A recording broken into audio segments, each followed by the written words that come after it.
એટલા માટે આપણે ત્યાં શંકરની જાન હવે આવી છે. હિમાચલ વાસીઓ બધા દોડ્યા છે સ્વાગત કરવા, અને જ્યાં પાદરમાં આવ્યા ત્યાં તો ભૂતળાઓની જમાત સાથે પધારેલી ભગવાન શિવની જાનને જોઈ અને જેટલા સામૈયાની સમિતિ આવી હતી બધા બેહોશ, બધાને મૂર્છા આવી ગઈ, બધા પડી ગયા. શંકરે પૂછ્યું કે આ ગામમાં આવો રિવાજ હશે કે જાન પરણવા આવે ને વરરાજાને જોવે એટલે કાં તો સૂઈ જવું, કાં તો પડી જવું, કાં તો ભાગી જવું? નજીકના ગણ હતા એને કીધું કે હે ભોલેનાથ, આવો રિવાજ ન હોય, પણ તમે આવ્યા પછી આ રિવાજની શરૂઆત થઈ છે. કેમ કે તમને જોઈને બધા પડી ગયા. શંકરે કહ્યું કે એવું આપણામાં શું છે કે આ બધા પડી ગયા, અને આપણને આપણું દેખાતું જ નથી, બીજાનું જ દેખાય છે. શંકર કહે આવું શું છે આપણામાં કે આ બધા પડી ગયા? એટલે ગણે કીધું કે મહારાજ એ જ તકલીફ છે ને કે તમને તમારું ક્યાં દેખાય, બીજાનું જ દેખાય છે. બીજો આવો, બીજો આમ, બીજો તેમ, હું કેમ નકો. અને તમને ખબર છે કોઈને તમે આમ આંગળી ચીંધો ને એટલે એની સામે એક આંગળી જાય, પણ ત્રણ આપણી સામે આવે. તું આવો છો એટલે ત્રણ આપણી બાજુ હોય કે હું તારાથી 3 ગણો છું, 3 આંગળી આપણને આવે. હે મહારાજ તમે કેવા છો એ તમને. એટલે શંકરે કીધું કે આ બધા પડી ગયા છે, હવે આપણા ઉતારાનું તો પૂછો. એટલે 2-3 ગણ સૂતા હતા, એની પાસે જઈને 2 ભૂતળાવે જઈને પૂછ્યું છે કે અમારો ઉતારો ક્યાં છે? 1-2 સૂઈ ગયેલા. એટલે પૂછ્યું કે અમારો ઉતારો ક્યાં છે? એટલે શંકરના ભૂતને જોઈને એકે આંખ ખોલી, પણ આંખ ખોલીને પાછો બંધ કરી ગયો. ઓહ! પછી પૂછ્યું કે અમારો ઉતારો? એટલે એક ગણે કીધું, આંખ ખોલીને એક જણાએ કીધું કે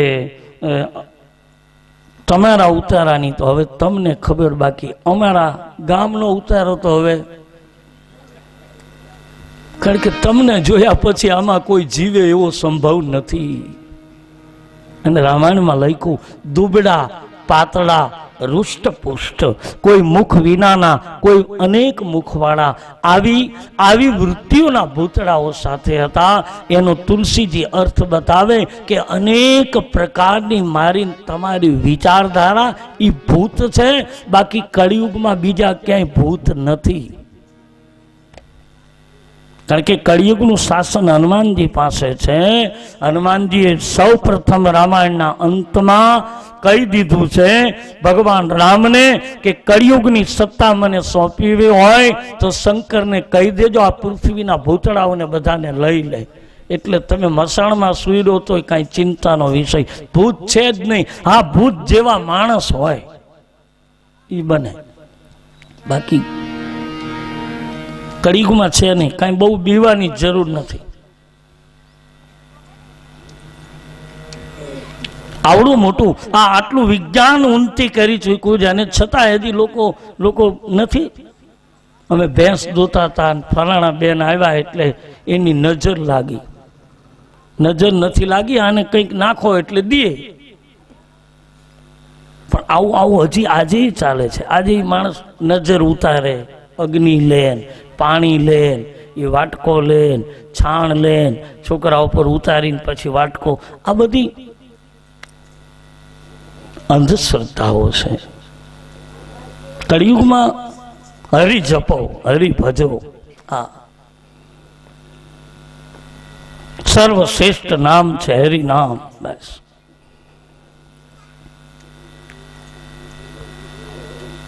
દુબળા પાતળા વિચારોથી જીવતો જીવ. શિવ કહે દુબળો આવે તો હું સ્વીકારું, હૃષ્ટપુષ્ટ આવે તો સ્વીકારું, અનેક વિચાર વાળો આવે તોય સ્વીકારું, વિચાર વિનાનો માણસ આવે તો શિવ કહે હું સ્વીકારું છું. આવા ભગવાન શંકરે સ્વીકારેલા ભૂતળાઓને જોઈ હિમાચલ વાસીઓ ડરી ગયા છે. મહારાણી મૈના આવ્યા છે. મૈનાએ સોનાની થાળીમાં સોનાનો વાટકીમાં દીપક પ્રગટાવી શિવની આરતી ઉતારવા ગયા તો કહે છે પહેલા તો શિવે 2 રૂપ બતાવ્યા છે શિવ પુરાણમાં. એક તો શિવજીએ જ્યાં પોતાના સાસુને જોયા એટલે પહેલા તો સુંદર રૂપ બતાવ્યું, એટલે આવ્યા સતી મહારાણી નૈના. મારી દીકરીએ તપ કર્યું, એને કેવો પતિ મળ્યો.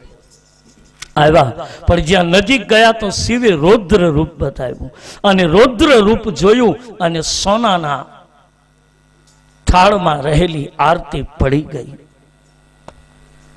એના 3 કારણ છે.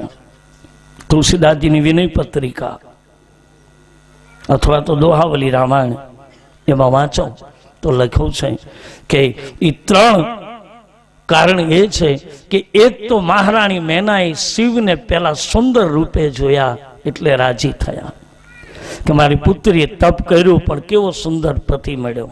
બીજું રૂપ રુદ્ર રૂપ જોયું ત્યારે મહારાણી મેનાને એમ થયું કે મારી પુત્રી આવડું મોટું તપ કર્યું અને આવો પતિ મળ્યો, ભાગ્ય ફૂટ્યા મારી પુત્રીના. અને ત્રીજું શંકરના કપાળમાં ચંદ્રને જોયો, વાંકો ચંદ્ર જોયો શિવજીના પહેલામાં.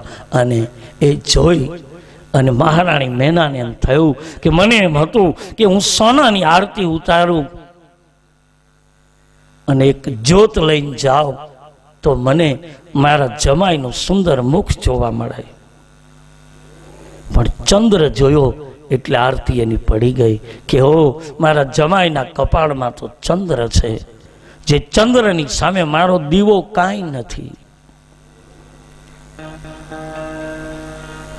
આરતી પડી ગઈ. મહારાણી મેના મૂર્છિત થયા. શંકર તો આનંદી જીવ છે. શંકરે નજીકના ગણને પૂછ્યું કે આ બેનને શું થયું. દેવતાઓએ કીધું આને બેન ન કહેવાય, તમારા સાસુ છે.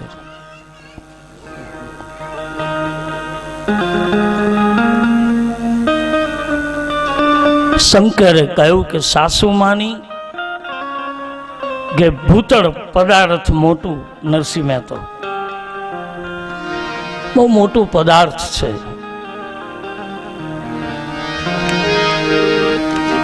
નક્કી નહીં, કારણ કે સાસુને ચોમાસું ક્યારે તૂટી પડે. કહ્યું ભગવાન શિવજીને સમજાવે છે. મૂર્છિત થયા છે. મહારાણી મેનાને હિમાચલના દ્વારમાં લઈ ગયા છે. ભગવાન શંકર દરવાજેથી આ દુનિયાનો પહેલો વરરાજો નીકળ્યો કે જે પરણવા ગયો તો માયરેથી પાછો આવ્યો. આજ કોઈ આવે અને એ પણ હસતા હસતા. એના ગણોએ કીધું કે હવે શું ઊભા છો, કેમ કે ક્યાં ગયા, કે એ તો મૂર્છિત થઈ ગયા, એ સાસુને તો લઈ ગયા, હવે વળી પાછા બોલાવે ત્યારે આવશું, હાલો. વળી દ્વારેથી શંકર પાછા આવ્યા અને જ્યાં સુધી ઉતારે રોકાયા ત્યાં સુધી શંકરે કહી દીધું કે હે દેવતાઓ, હે સ્વાર્થી દેવો, હે ગણો, હે ભૂતગણો, સાંભળી લો. હવે જ્યાં સુધી આ ઉતારે હું રોકાવ અને જ્યાં સુધી પોખન વિધિ ન થાય ત્યાં સુધી એક પણ શુભ દિવસ ન ઉગવો જોઈએ. એને આપણે કમૂરતા કહી છીએ. કે જે શંકર પાછા ગયા અને પછી જેટલું રોકાણા ત્યાં સુધી કોઈ શુભ કામ ન થવું જોઈએ પૃથ્વીમાં. દેવતાઓને શિવજીએ કહી દીધું. શું ક્યારે જાય, ક્યારે મૂર્છામાંથી એમના સાસુ જાગે અને ક્યારે હવે શુભ ઘડી આવે. એટલે આપણે ત્યાં કમૂરતાની આ તિથિ નિશ્ચિત કરવામાં આવી છે. એ સમયમાં જે સંવંત નહોતી, કેવલ ઈસવીસન હતા અને સંવંતના સમયમાં પણ શાસ્ત્રોમાં એ સમયે આપણે ત્યાં 1 અને 4 એને સરવાળો કરીને દેવતાઓએ આપણને ત્યાં આ ઋષિ મુનિઓએ 14 તારીખ આપી છે. પછી આ યુગ પ્રમાણે ફેરફાર થાય છે. મકર સંક્રાંતિના, બાકી નહીતર આપણે ત્યાં ઋષિ મુનિઓએ નેટ કરેલી તારીખ, પછી આજની તારીખમાં લીધું. પણ એ સમયે રામાયણમાં એક તુલસીદાસજી વનવાસનું તિથિપત્ર લખ્યું છે. એ તિથિપત્ર તમે વાંચો તો એમાં બધું છે કે કઈ તિથિએ રામ ક્યાં હતા, કયા વારે ક્યાં હતા, 14 વર્ષમાં ક્યાં કેટલું રોકાયા, કયો વાર હતો, કઈ તિથિ હતી, બધું લખ્યું છે. આમાં કઈ બહુ સંતોએ બહુ સ્પષ્ટ કરીને આપ્યું છે. પણ આપણે એક અંતર રાખીને સાંભળીને સમજીને વિચારવું હોય તો, બાકી બાયો ચડાવવું હોય એના માટે તો કોઈ પ્રશ્ન નથી.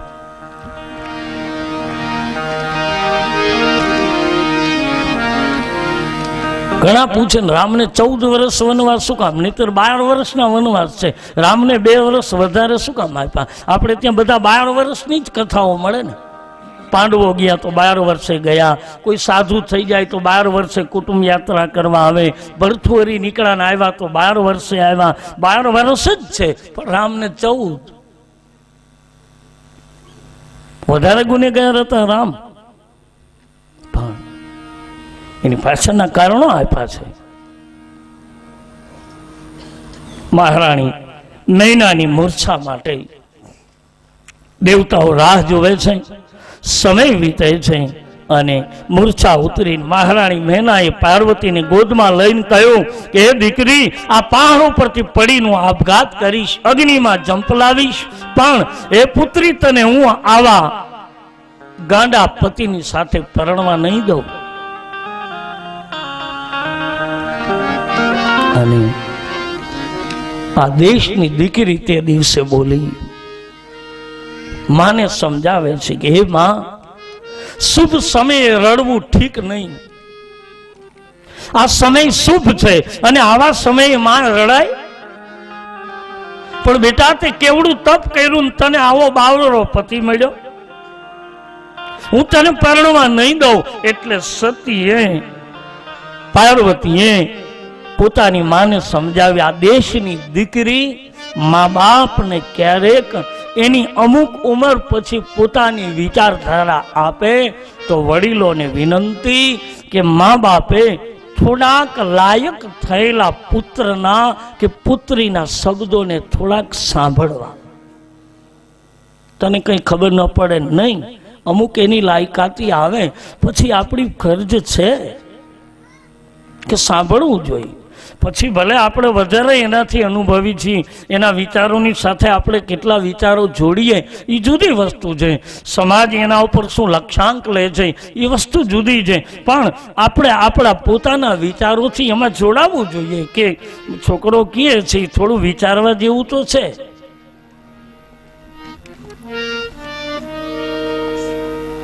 મહાભારતમાં કહ્યું છે દાદા ભીષ્મએ, એક વખત દાદા ભીષ્મ બગીચામાં બેઠા છે ને રાત્રિનો સમય છે અને વિદુરજી એને મળવા જાય છે.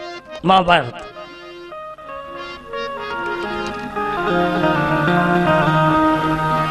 એટલે દાદા ભીષ્મ ચંદ્રમાને જોઈ, રાત્રિનો ચંદ્રમા છે ને પોતે ત્યાં બગીચામાં ધરતી ઉપર સૂતા છે, એક પગ ઉપર પગ છે. ભીષ્મ દાદા એક હાથનો ટેકો છે નીચે અને સૂતા છે, ચંદ્રની સામે જોવે છે. અને ચંદ્રને જોઈ ભીષ્મ દાદા બહુ જ બુદ્ધિથી વિચારે, અને એટલે તો છેલ્લે બોલ્યા હતા કે મારી એક બુદ્ધિ રૂપી દીકરીને હે ગોવિંદ તું લઈ જાજે. આ બુદ્ધિ મેં બહુ દોડાવી. મહાભારતમાં લખ્યું છે કે બુદ્ધિને અતિશય દોડાવો, છૂટ આપી, પણ બુદ્ધિની સમ્યકતાથી બહાર જ્યારે હું તમે જશું ત્યારે એ જ બુદ્ધિ વિપરીત દિશા તરફ વળશે.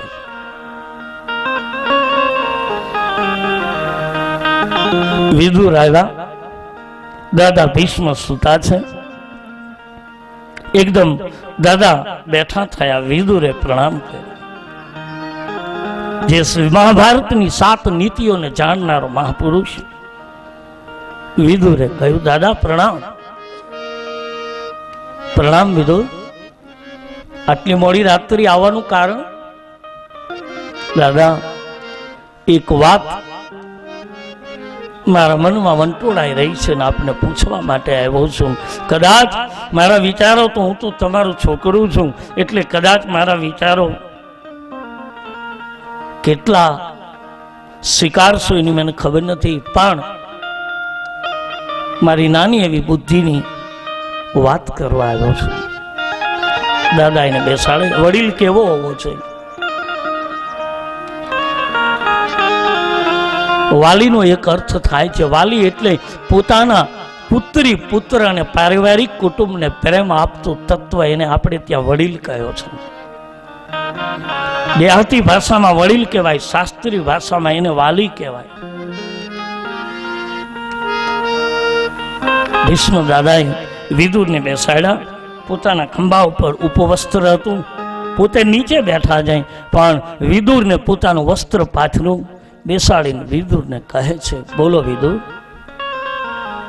વિદુરે એટલું કહ્યું કે દાદા, હવે યુદ્ધના મંડાણ મંડાઈ ચૂક્યા છે, યુદ્ધ અનિવાર્ય થઈ ચૂક્યું છે.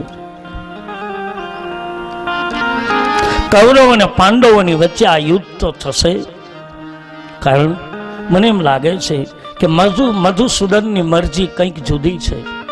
વિદુર મધુસૂદન કહેતા શ્રી કૃષ્ણને, બધાના શબ્દો જુદા છે. ભીષ્મ દાદા કેવલ કૃષ્ણ કહેતા.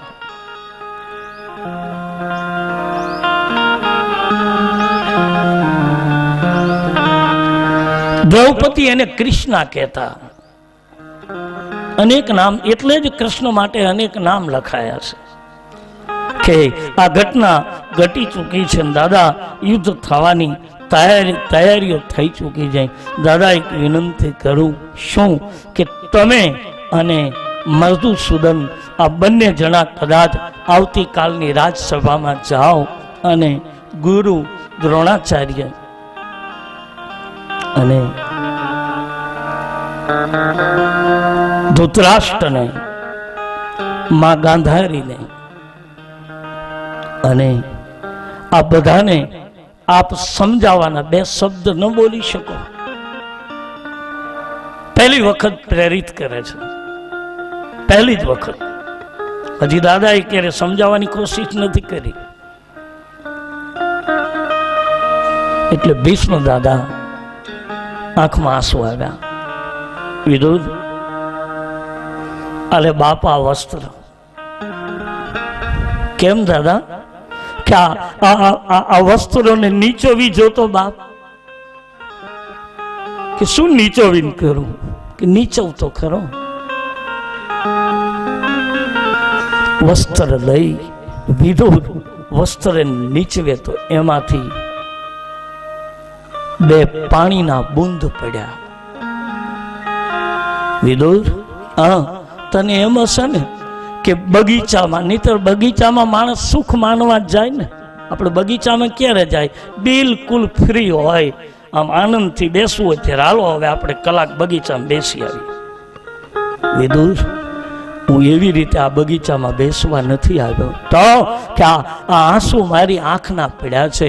આંસુ લૂછી લૂછીને મેં મારું આ વસ્ત્ર ભીંજાવી નાખ્યું છે. હું આજ 5 દિવસથી એ જ વિચારમાં છું કે આ મારા કુળમાં મંડાયેલું યુદ્ધ હજી રોકાય, હજી રોકાય, હજી રોકાય.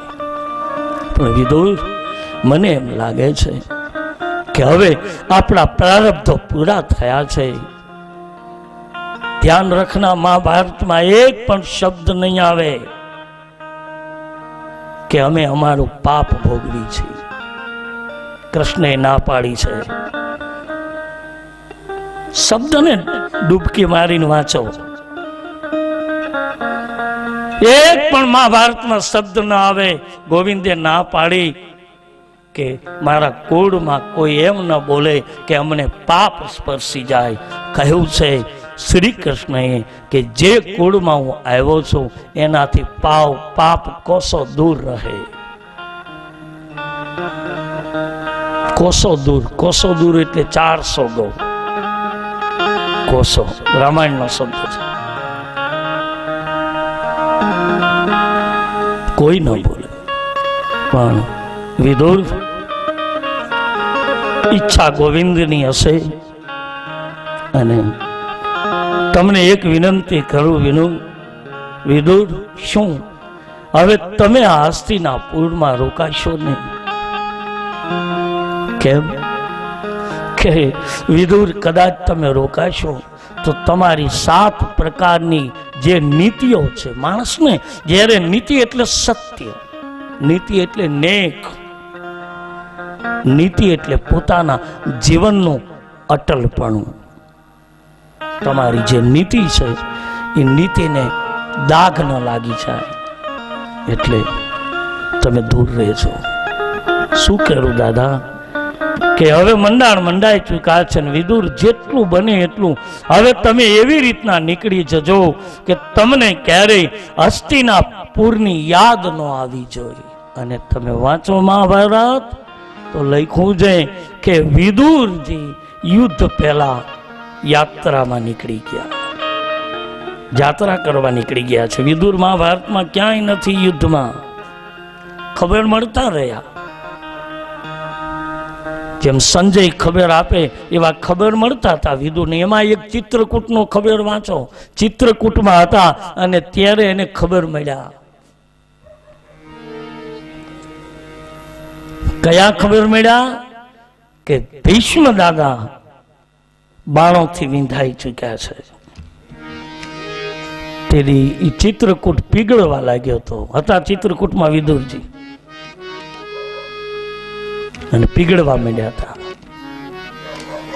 તેથી વિદુરે કહ્યું હતું કે ભીષ્મ દાદાને કંઈ થાય નહીં અને મારા આવતા પહેલા ભીષ્મથી જવાય નહીં.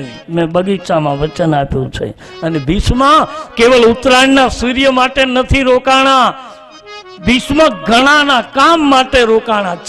છેલ્લે એના શાંતિ પર્વ તમે વાંચો તો શાંતિ પર્વમાં છેલ્લે જે વિદુર બોલ્યા છે, આ ભીષ્મ બોલ્યા છે, અદ્ભુત વાતો કરી. 6 મહિના સુધી બોલ્યા અને રોજ નવું નીકળે બાવલિયામાંથી, રોજ નવું નીકળે. અને શાંતિ પર્વમાં લખ્યું વાત પૂરી થાય એટલે દાઢીનો એક વાળ ખેંચીને આપી દે, પૂરું થાય.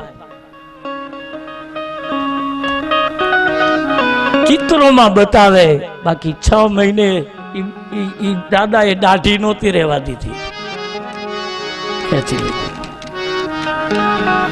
હું વિરક્ત થઈ ચૂક્યો એવું બોલ્યા છે, હું વિરક્ત થઈ ચૂક્યો.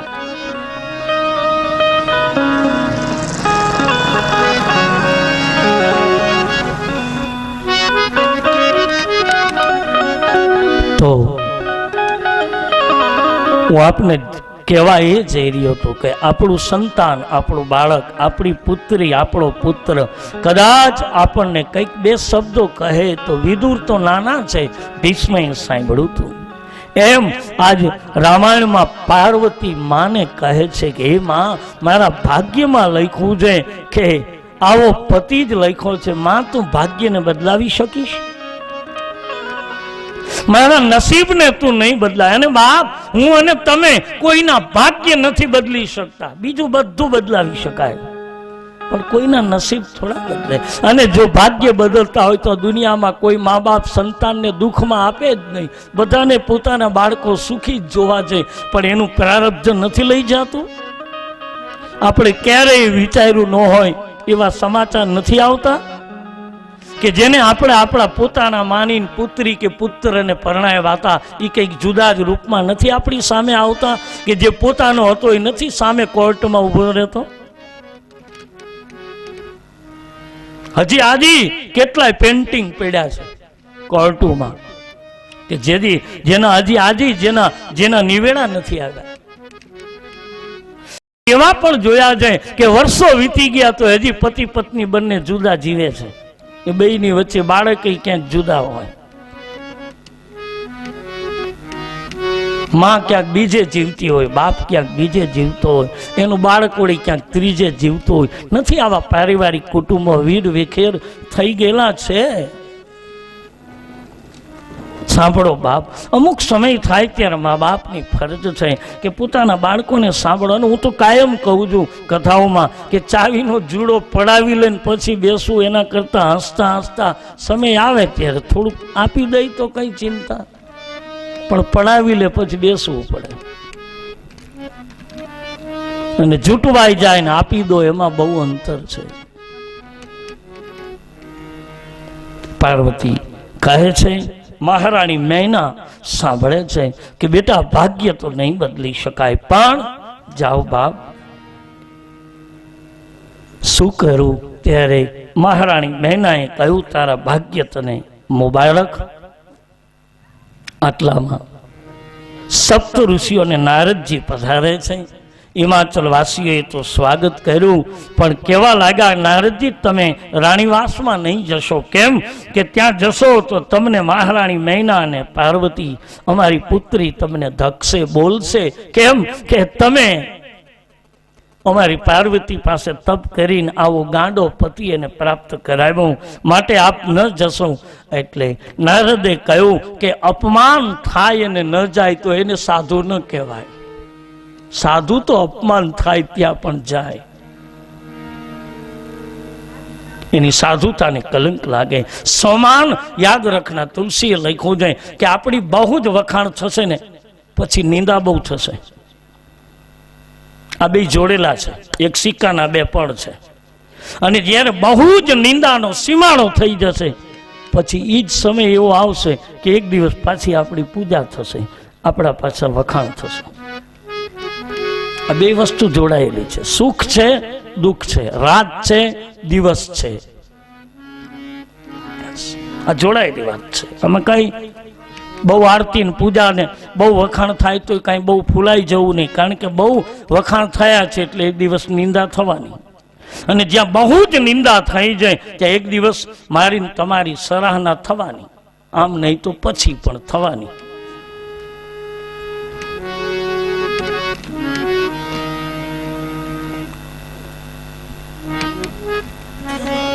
નારદજીએ કહ્યું કે અપમાન થાય ને હું જાઉં નહીં, છતાં ગયા. પ્રવેશ કર્યો. મહારાણી મેના રડી પડ્યા છે, હે નારદ મુનિ, તમે અમારી પુત્રીને તપ કરીને આવો પતિ પ્રાપ્ત કરાવ્યો. નારદજીએ કહ્યું કે મહારાણી મેના સાંભળો તો ખરા, તમે તમે તમે જેને તમારી પુત્રી માનો છો એ તમારી પુત્રી છે જ નહીં. કેમ કે તમારી પુત્રી નથી તો તમે એના પુત્રી છો. મહારાણી મેનાએ કહ્યું કે પાર્વતી મારી પુત્રી છે અને હું કે હા તમે એના પુત્રી છો. કેમ કે હે મહારાણી મેના, તમને ખબર જ નથી, આ તો ગયા જન્મની સતી છે, દક્ષની દીકરી છે, યજ્ઞમાં બળી ગઈ. તમારી શ્રદ્ધા, તમારો વિશ્વાસ, તમારા પૂર્વના પુણ્યના પ્રતાપે તમારે ત્યાં પુત્રી બનીને આવી છે. આ પાર્વતી તમારે નિમિત્ત બની છે, બાકી પાર્વતી તો જગદંબા છે, આદ્યા શક્તિ છે. આ એટલે તુરંત, અને જ્યાં સુધી કવિ કાગે લખ્યું છે કે ભેળા બેઠેલા ભણવાના ને મોટાના તળિયા ન મળે, ભેળા બેઠા હોય પણ એને ઓળખવામાં બહુ જ વાર લાગી જાય. પોતે સૌ પોતા તણાન પાડે, પંખીડા બચલા બીજાના સેવે, ઈ તો કવિ કાગ કહે કોક કાગડા. કેમ ઓળખી શકાય? નજીક હોય તો ન ઓળખી શકાય, ભેડા જ હોય તો ખબર ન પડે. લઈ લો સોનલાઈ મઢડા વાળી સોનબાઈ, ક્યાં ઓળખાણી હતી? ક્યાં ઓળખાણી? જાલસિકાની બાજુમાં હોલમાં હતા, 5 દીકરીઓ પાણી ભરવા જાય મચ્છુ નદીમાં. ચારણ દીકરીની માંગણી કરવા આવે અને ચારણે જ્યાં આંગણે આવકાર દીધો અને બેઠા ને કીધું કે બાપા દીકરીઓનું માંગું નાખવા આવ્યા છે. એટલે કીધું કે બેસો. કે કેમ? કે હમણાં આવશે, પાણી ભરવા ગઈ છે. પણ ઉતાવળો કવિ, ઉતાવળો ગઢવી, એને એમ થયું કે હવે આવ્યા છે તો અમારે મોડું થાય છે, પણ દીકરી જોવા આવ્યા છો તો રોકાવ ને.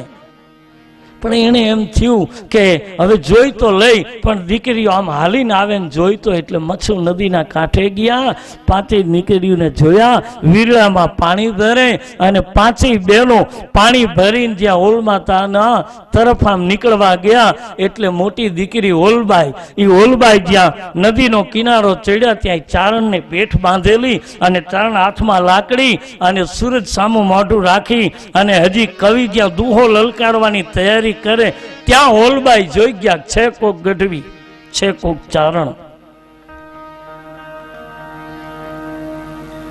એટલે એકદમ પાંચેય દીકરીઓને કહ્યું કે આપણે લજ્જા અને મર્યાદાના સંતાન છે, આપણાથી એમ ચારણની સામા પગલે હલાય નહીં, આપણે તો આયુ કહેવાય.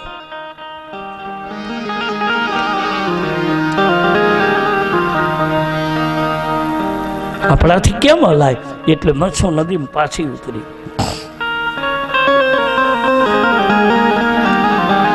પાંચેય બહેનો જ્યાં પાછે ઉતર્યા અને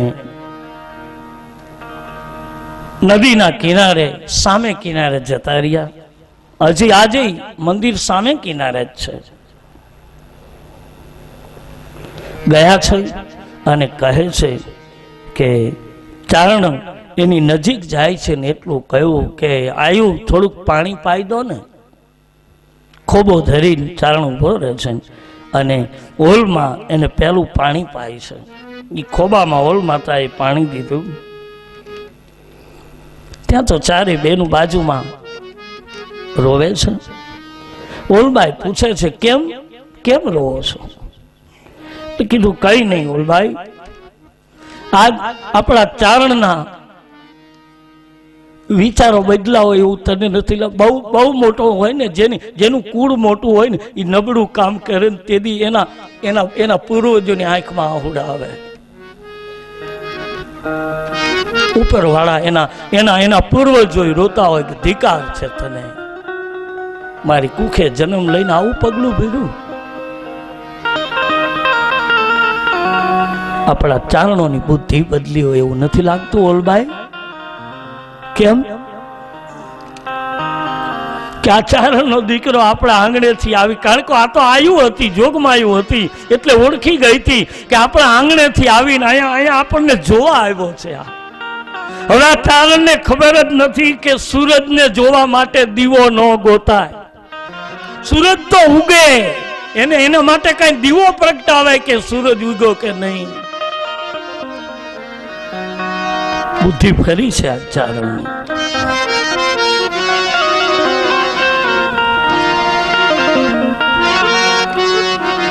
આ પહેલી વખત વાત કરું છું હોલ માતાની. હમણાં જ મને ઇતિહાસ મળ્યો. વાસુરભાઈ મને કહ્યું તું બાપુ માં ભગવતીનો ઇતિહાસ થોડો કહેજો. કંકોત્રી આપવા ગયો ત્યારે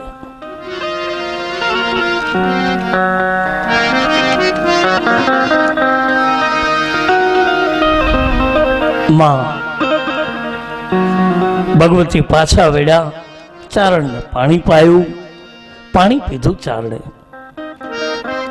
અને પછી આયુને જોઈને પોતે ઘેરે આવે છે. જેની ઘેરે મહેમાન થયા હતા એને ત્યાં આવે છે. આ બાજુ આયુને એમ થયું કે હવે ન જવાય આપણાથી, અને કહે છે માં મચ્છુના કાંઠે માં હોલમાં પહેલું કહ્યું કે હે ડુંગરા વાળી ધરતી, હે પાતાળ ભૂમિના પથરા, આજ જો અમને માર્ગ આપી દો તો આ મચ્છુના કાંઠે હવે અમારે સૂરજ હમું હમાઈ જવું છે. મોઢા સૂરજ સામે કર્યા, પોતાના ગામના ઉપર કૃપા ઉતારી, આશીર્વાદના ઓઢણા એ ફરતા પાતાળ પ્રદેશના ઉપર એને પાથરી દીધા. અને પછી હોલમાં એટલું બોલ્યા કે બેનું, આપણે પાંચેય બેનું સમાય તો જઈશું આ ધરતીમાં, પણ આપણને ઓળખવા માટે કોણ ઓળખશે મા બાપ સિવાય, એટલે થોડુંક અંતર રાખજો. અને આજ તમે ઓલ માતાના મંદિર, કોઈ પણ મંદિરમાં દર્શન કરો તો મંદિરમાં જઈને આંખો બંધ કરવાની મનાઈ છે. મંદિરમાં આંખ ખુલ્લી રાખીને મૂર્તિના દર્શન નિરખીને કરો, ખબર પડશે બાપ કે મૂર્તિમાં આજ તેજ કેટલું. અમારો બોડાળો ભગત બોલ્યો તો દ્વારકામાં કે આ દ્વારકાવાળા અમારો સુખરામ માસ્ટર વડોદરાના સાયણી ગામનો ત્યારે બોલ્યો તો સુખરામ માસ્ટર કે આજ મને આ ડાકોર વાળામાં તેજ નથી દેખાતું.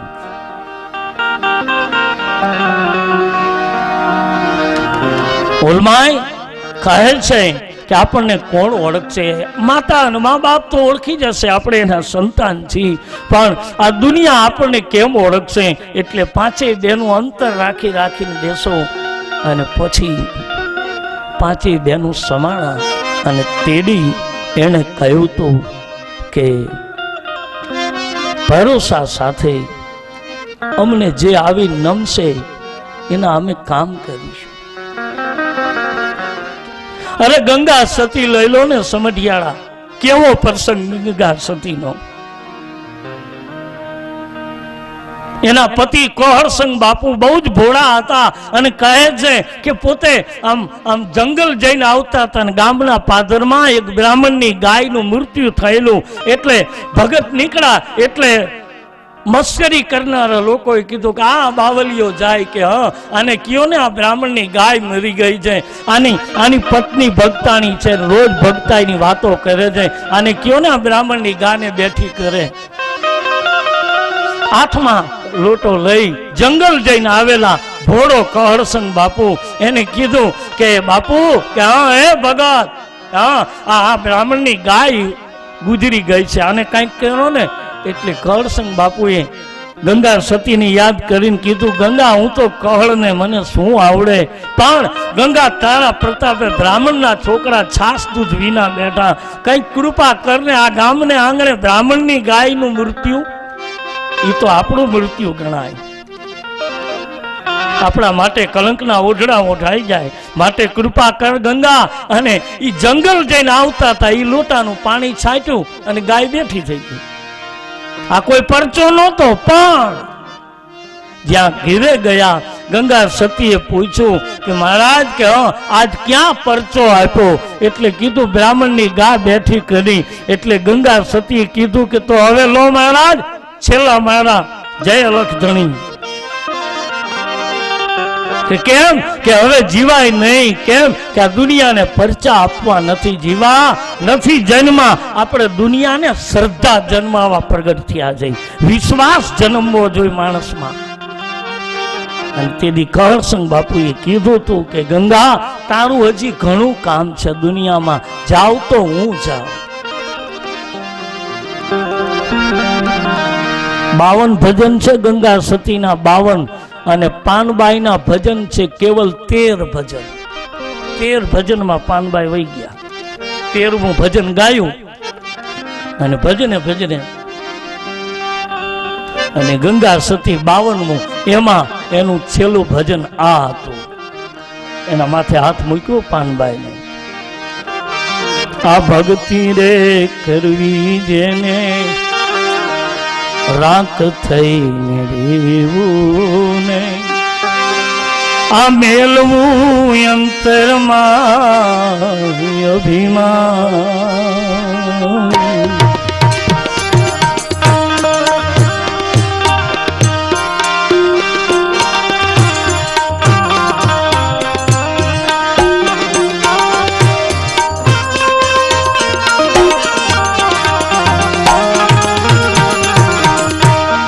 ભગતિ રે કરવી તેને રાખ થઈને રેવું ને, મેલવો અંતરનો અભિમાન. જેને ભજન કરવું છે, જેને હરિનું સ્મરણ કરવું, એને અભિમાન ન કરવું.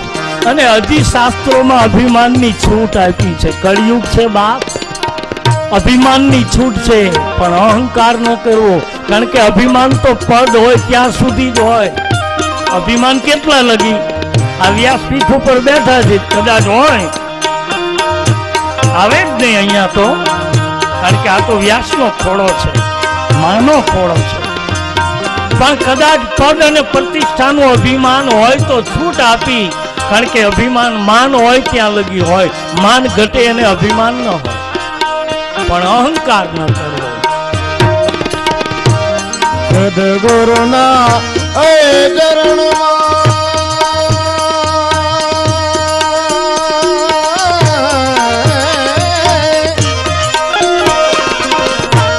શીશરે નમાવીને, સદગુરુના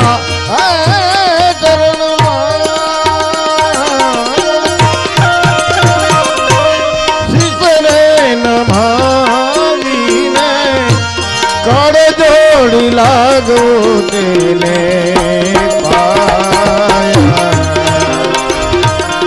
ભક્તિ રે કરવી તેને રાત થઈને રેવોને, મેલવું અંતરનો અભિમાન.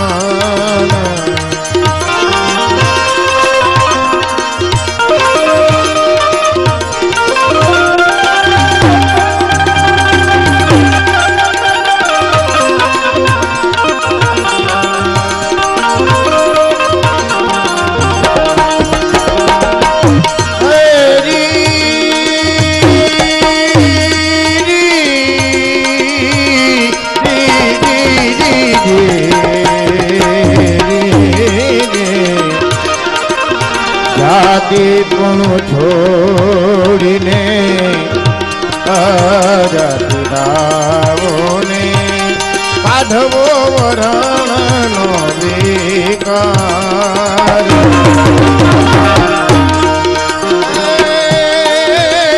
જાતિ પણ છોડીને અજાતિતાવોને કાઢવો વરણનો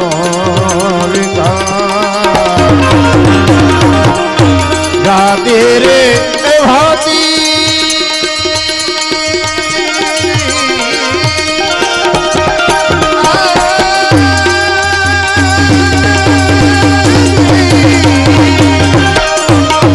જાતિ રે ભાતી નહીં હરિયતે સમાને એવી તેરે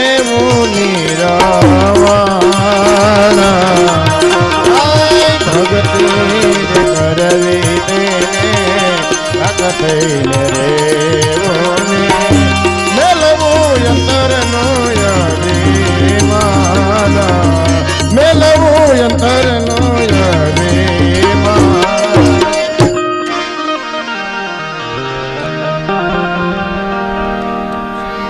બાવન ભજન ગંગા સતીએ ગાયા, પાનબાઈના કેવલ 13 ભજન.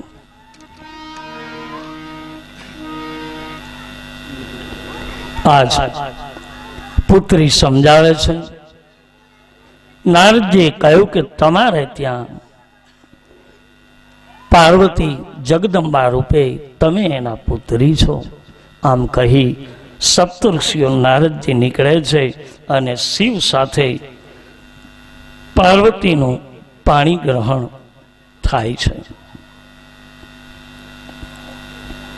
મંડપ નીચે શિવજીને પધરાવ્યા છે અને તુલસીજી લખે છે એ સમયે સૌ પ્રથમ ભોજનદાન થયું, પછી મહારાજ હિમાચલ કન્યાદાન આપે છે.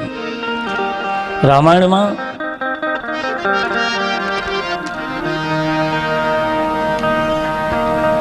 ગણપતિજીની સ્થાપના થઈ છે શિવલગ્નમાં.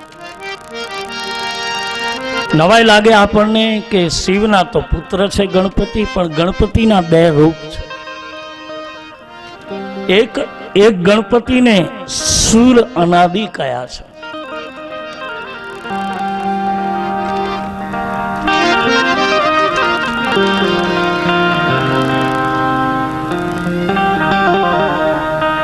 દરબારી કરો બેટા.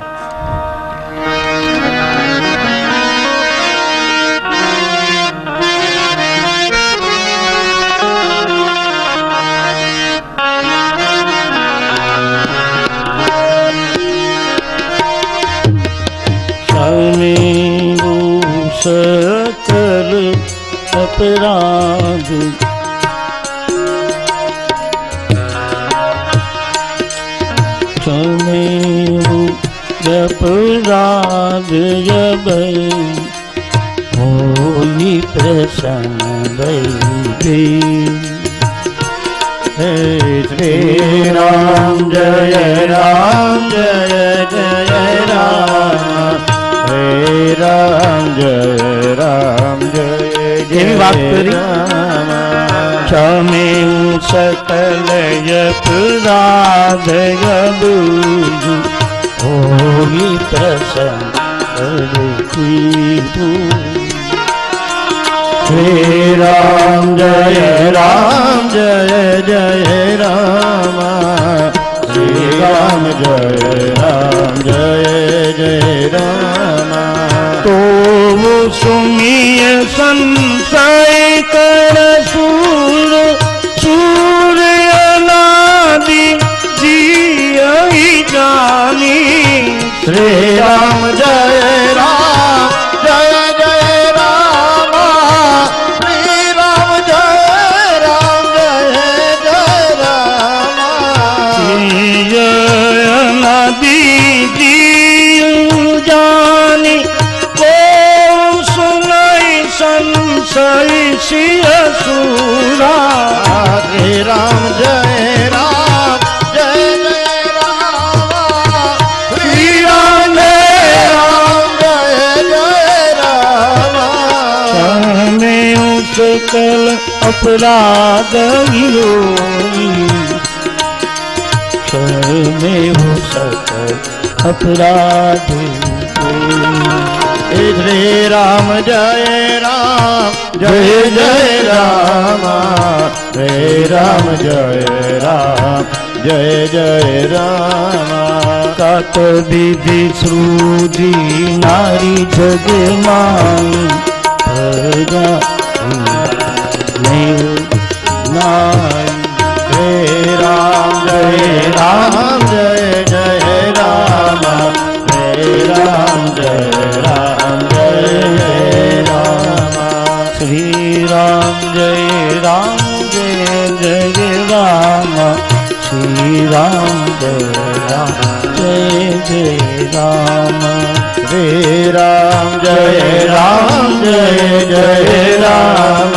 श्री राम जय जय राम।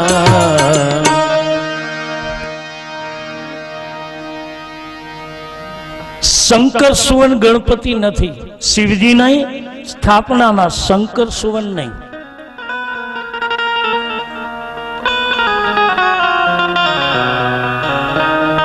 કહું સુની સંશય કરે જની સૂર. અનાદિ જીય જાન. ક્ષમેવો સકલ अपराधी अबोई. અને પ્રસન્ન એ બર દેવું.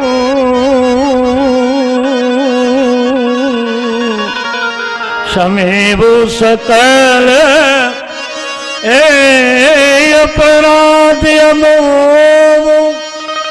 અને પ્રસન્ન બર દેવું. પ્રસન્ન બળદેવ. પ્રસન્ન બળદેવ.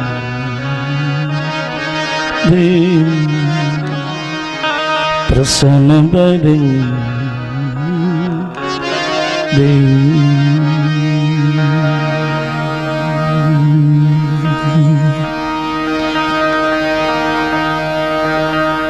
રુદ્રીમાં છે ગણપતિ કહેવાયા છે. રુદ્રી આખું જુદું છે. આ વિપ્રો આ ભૂદેવોનો વિષય છે, મારો નથી. પણ રુદ્રીમાં આવું બધું છે.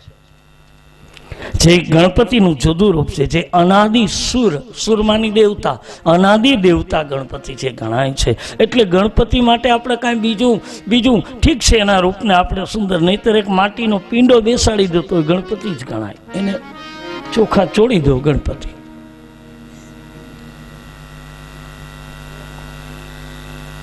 તો ગણપતિની સ્થાપના શિવ વિવાહમાં થઈ છે. પણ એકનું નામ ગણપતિ છે અને રુદ્રીમાં જેનું નામ છે એનું નામ અનાદિ સુર ગુણપતિ છે. જે બધા જ ગુણોથી ભરાયેલા છે એવા ગુણપતિની સ્થાપના તુલસી કહે કે કોઈ પણ શુભ કાર્ય હોય એમાં બધા જ ગુણોનું સંમિલિતતા હોય છે. કોઈ પણ ભગવત કાર્ય હોય, લગ્ન હોય, કોઈ પણ શુભ કાર્યમાં બધા ગુણો એની મેળાએ આવે જ. અને જ્યાં બધા જ ગુણ સંપન્ન થાય ત્યાં સુખ બહુ મળે, બહુ સુખ મળે. કેવું સુખ મળે? પરમ શાંતિનું સુખ મળે. આ 2-4-5 કલાક કેમ વહી જાય કથાની ખબર નથી રહેતી. કલાક કેમ જતી રહે એની ખબર નથી રહેતી. અરે 2-3 દિવસ લગ્નના કેમ જાય એની ખબર નથી. કારણ કે શુભ દિવસો જલ્દી વીતે, પણ અશુભની એક રાત કાઢવી હોય તો ન નીકળે.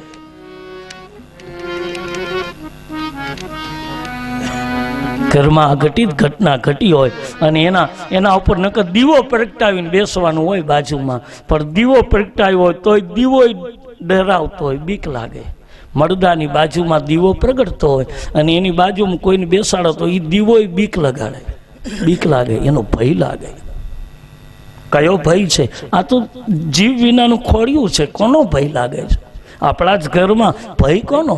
એ ભય બીજો નથી, પણ તુલસી કહે છે એ ભય જ્યારે બધા જ પરમ સુખો વિદાય લઈ ચૂકે, જેનો રામ રૂઠી જાય ને એને ત્યાં બધું દીવો પ્રગટાવો તો અંધારું લાગે. રામ રૂઠી ગયો નથી. આપણે એ જ માણસને જોવા ગયા હોય ને ઘરે આવીને ક્યાં નાતા નથી, સ્નાન ન કરવું પડે, પણ ત્યાં જાઓ અને જે ગયા પછી ઓચિંતાનો એનો પ્રાણ વહી જાય તો ઘેરે આવીને તુરંત સ્નાન કરવું પડે. કેમ કે હું ગયો ત્યારે તો જીવ હતો, પણ પછી અમે ગયા પછી એનો જીવ જતો રહ્યો. કેમ કે હવે સ્નાન કરવું પડે. કેમ કે એનો રામ વિયો ગયો. જેનો રામ રૂઠી જાય, જેનો હરિ રૂઠી જાય, જેનો ઈશ્વર રૂઠી જાય, જેનો પરમ પિતા રૂઠી જાય, જેના પૂર્વજો રૂઠી જાય, એનું પછી વાત પૂરી થઈ. ગણપતિ અનાદિ સૂર છે. એની સ્થાપના શંકરે કરાવી છે. કર્યાવરની સામગ્રી એકત્રિત થઈ છે. માંગલિક 4 ફેરા શિવજીના 4 ફેરાનો અર્થ થાય છે ધર્મ, અર્થ, કામ અને મોક્ષ. આપણે ત્યાં સપ્તપદી કહેવાય છે, પણ સપ્તપદીમાં 7 ફેરાઓ દેવતાઓની સાથે જોડાયેલા છે. એટલે અમુક ફેરાઓને આપણા વિપ્રવૃંદોએ એને આ સમાજમાંથી થોડા દૂર કર્યા છે. બાકી સપ્તપદી છે આપણે ત્યાં. 7 ફેરાઓની વિધિ છે. એક ફેરો આપણે ત્યાં બહુ જ વિધિવત છે અને એ ફેરાને જો વિધિવત રીતે થાય તો એના ફળો પણ સારા હોય છે. તો પહેલો ફેરો છે ધર્મનો. અને એ વરઘોડિયા ફરતા હોય ત્યારે પહેલા ફેરામાં પુરુષ આગળ હોય, એટલે કે પહેલો ફેરો ધર્મનો.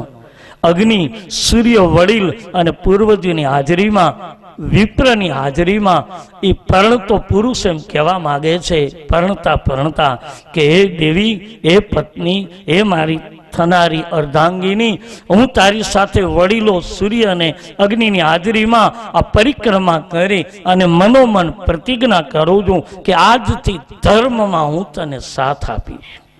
એટલે પહેલો ફેરો ધર્મનો. એટલે ધર્મમાં પુરુષ આગળ હોવો જોઈએ. અને પછી બીજો ફેરો છે અર્થનો. ધર્મ, અર્થ એટલે સંપત્તિ કમાવી, મહેનત કરવી, કંઈક ઘરમાં ગુજરાન ચલાવવા માટે પોતાએ રોજગારી મેળવી. એના માટે બીજા ફેરામાં પણ પુરુષ આગળ છે. કારણ કે પોતાની સ્ત્રીને વચન આપે છે અગ્નિ, સૂર્ય અને બ્રાહ્મણની વડીલોની સાક્ષીમાં કે હે દેવી, તને વચન આપું છું કે તારા મનના બધા જ સુખો હું વચનથી અર્થ કમાઈને સતધર્મના અર્થને સંપન્ન કરી અને તારી આ મનોકામનાને હું પૂર્ણ કરીશ, આવું વચન આપું છું. બીજો ફેરો. ત્રીજો ફેરો છે ધર્મ, અર્થ અને કામ. કામનામાં પણ પુરુષ આગળ છે, જે સમ્યક ભાવના કામથી તારી સાથે જીવી અને સંસારમાં પુત્ર ઉત્પત્તિનું કામ કરીશ. આપણે ત્યાં પુત્ર ઉત્પત્તિને એમ કહેવામાં આવ્યું છે કે એ કામ યજ્ઞ છે. પુત્રની ઉત્પત્તિ કામાજ્ઞ છે. અને ચોથા ફેરામાં પછી સ્ત્રી આગળ થાય. ધર્મ, અર્થ, કામ અને મોક્ષ. છેલ્લા ફેરામાં સ્ત્રી આગળ, પુરુષ પાછળ. એમ કહેવા માંગે છે કે હે પતિદેવ, તમે કીધેલા ત્રણેય વચન જો તમે પાળશો અને સંસારમાં જીવશો તો હું વચન આપું છું કે સંસારમાં જીવતા જીવતા તમારા વચનને અનુરાગી બની સંસારમાં જીવતે જીવતા જ્યારે છેલ્લે તમારી હાજરીમાં મારા દેશની બેન બેટીએ પરણતી વખતે નક્કી કર્યું કે મારા પતિની હાજરીમાં મારા પ્રાણ છૂટી જવા જોઈએ. આ દેશની દીકરીએ માગ્યું છે કે ગયા પછી હું રોકાવ એમ નહીં, એની હાજરીમાં મારા પ્રાણ છૂટે એવી એની મનોમન માંગણી છે, અગ્નિની સાક્ષીએ. તો એ પતિદેવ, હું તમારા પહેલા વિદાય લઈશ અને મોક્ષના દ્વાર ઉપર, એટલે કે છેલ્લો ફેરો મોક્ષનો, એ દ્વાર ઉપર હું તમારી પ્રતીક્ષા કરીશ. અને તમે જે દી આવશો, આ તમારો આત્મા જે દિવસે આવશે તે દિવસે હું એનો મારા આત્માની સાથે મિલન કરી અને સ્વર્ગના દ્વાર સુધી. અને તમે લઈ લો મહાભારત, હિમાલયમાં 5 જણા નીકળ્યા, દ્રૌપદી, અર્જુન, નકુલ, સહદેવ, આ પાંડવો નીકળ્યા ત્યારે સૌ પ્રથમ કોણ આવેલું છે? ધર્મ નથી આવેલા, અર્જુન નથી આવેલા, સહદેવ નહીં, નકુલ નહીં. સૌ પ્રથમ હિમાલયમાં હાડ ગાળવા નીકળ્યા ત્યારે દ્રૌપદી, અને એ પણ મોઢું અવળું કરી ઉલટા પગે દ્રૌપદી આવેલા છે. અને ધર્મ ને ભીમ તો થોડું ઉગ્ર માણસ છે ને, બોલવા વાળો માણસ, એટલે ભીમે કીધું કે મોટા ભાઈ કે હવે હદ થાય છે. શું કે હવે તો આ કૂતરાને છૂટો કરો. કૂતરો ભેગો હતો કે હવે તો આને છૂટો કરો. એટલે ધર્મે કીધું કે ભીમ કે હા, તો સ્વર્ગ તમને આપ્યું. કે કેમ? કે મારો શ્વાન રહી જાય તો એવું મારે સ્વર્ગ નથી જોઈતું, એવું નથી જોતું મારે. તો મોક્ષના દ્વાર દ્રૌપદી આગળ હતા. અહીંયા ચોથા ફેરામાં મારા દેશની દીકરીઓએ, બેન બેટીઓએ આ માગ્યું છે. તો આવા ધર્મ, અર્થ, કામ અને મોક્ષ 4 ફેરા વિધિવત શંકરે પણ આ જ રીતે સપ્તપદી પૂરી કરી અને પછી અમુક સમય રોકાણા અને પછી હિમાચલ હવે છેલ્લી વેળાએ પોતાના જમાઈને હાથ જોડે છે. તમે કલ્પના કરો, ગમે તેવું મેં ઘણી વાર કહ્યું છે કે કાઠી દરબારની વાત છે.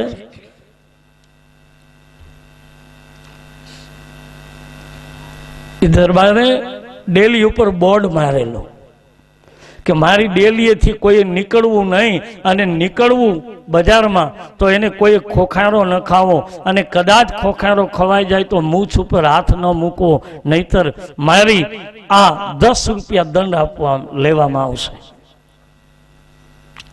કાઠીનું શાસન.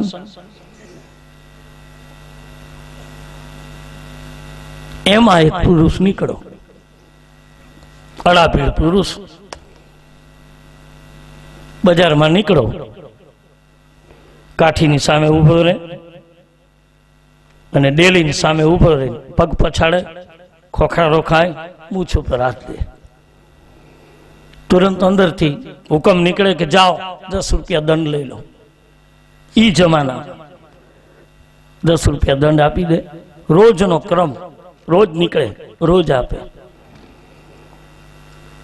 એક દિવસ એવું બન્યું કે એ માણસ નીકળો, ખોખારો ન ખાધો, મૂછો પર હાથ ન દીધો, નીચું જોઈને ગયો. 1 દિવસ, 2 દિવસ, 3 દિવસ. એટલે પેલા કાઠીએ પૂછ્યું, બાપુએ પૂછ્યું કે કેમ એ માણસ નથી નીકળતો કે નીકળે છે? કે તો પછી મૂછ ઉપર હાથ નથી મૂકતો, ખોખારો નથી ખાતો? કે બાપુ નીકળે છે પણ નીચું જોઈને નીકળી જાય છે. આજ નીકળે તો એને રોકજો, એને પૂછજો કે તારી પાસે સંપત્તિ ખૂટી ગઈ કે તારી મર્દાનગી વિલીન થઈ ગઈ. કે તે કોઈ એવું કામ કર્યું કે તારા ઉપર કલંક લાગ્યું, નીચું જોઈને નીકળી જાસ? નીકળો માણસ. બાપુના માણસો એને રોક્યો.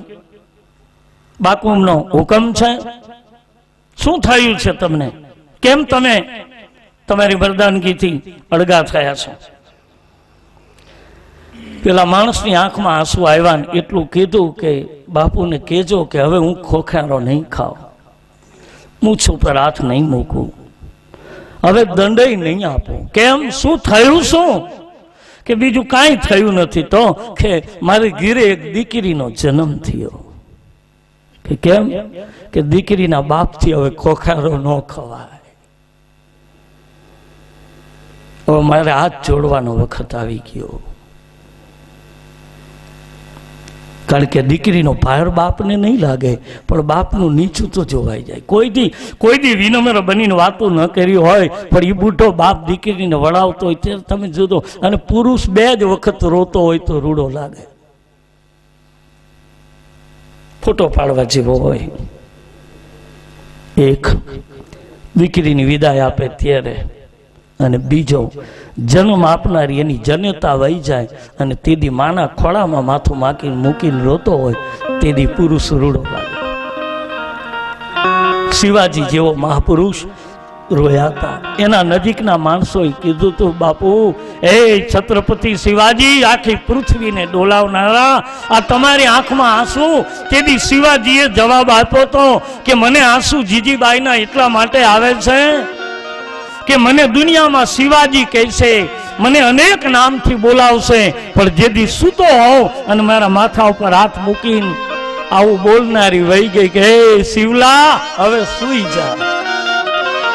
હવે મને કોઈ શિવલો નહીં કે. રામાયણમાં રામને રાઘવો કયો છે, 2 ચિઠ્ઠીઓ લખી છે કૌશલ્યાએ. 2 ચિઠ્ઠી વાંચો દોહાવલીમાં. રામાયણ દોહાવલી રામાયણમાં 2 ચિઠ્ઠીઓ લખી છે. એમાં કૌશલ્યાજી રામને રાઘવો કયો છે. અને મા બાપ આવા નામથી બોલાવે તેથી દીકરો કે દીકરી રાજી થાય.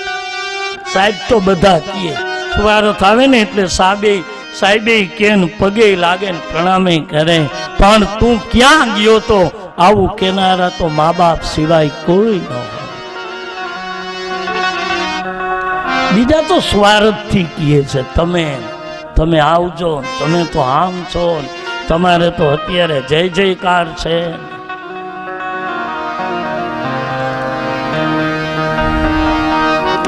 દીકરીનો બાપ માથું નીચું કરી જાય. આજ હિમાચલ જેવો જે પીગળ શંકરને હાથ જોડ્યા.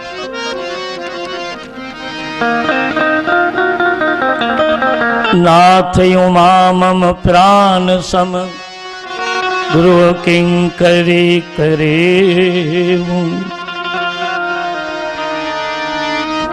બાપ, મારી ઉમા મારો પ્રાણ છે, પુત્રીને વિદાય આપે છે. એને તમારા ઘરની દાસી બનાવજો, એને સાચવજો. એક પિતા પુત્રીને ભલામણ કરે, વિદાયનો સમય છે. પણ મહારાણી નૈનાએ પાર્વતીને ગોદમાં લઈને બહુ સુંદર વાત કરી કે આ જગતમાં નારીનું સર્જન શું કામ થયું? હે વિધાતા, નારી કાયમ પરાધીન છે. કોઈ દિવસ ભલે આપણા દેશે એને ગમે એટલા ટકા આપ્યા હોય, 33% આપે, 50% એને સ્વતંત્રતા આપે, મુબારક છે આપણા રાષ્ટ્રને, સારી વસ્તુ છે. પણ શાસ્ત્રો કહે સંપૂર્ણ રીતે નારી કોઈ દિવસ સ્વતંત્ર નહીં. કારણ કે એને કોઈના નીચે, જો પુત્રી હોય ત્યારે મા બાપને આધીન રહેવું પડે. માને પૂછવું પડે, માં હું મંદિર જાઉં, માં હું પાણી ભરવા જાઉં. મા બાપને આધીન રહેવું પડે. પરણે એટલે પતિને આધીન રહેવું પડે કે હું આમ કરું, આમ જાઉં, પૂછવું પડે. અને પાછી સંતાનોની માતા બને એટલે યુવાન છોકરાને પૂછવું પડે, બેટા કાલથી હું કથામાં જાઉં, પૂછવું પડે. નારીને કાયમ, પુરુષને પૂછવું ન પડે, એ નીકળી જાય.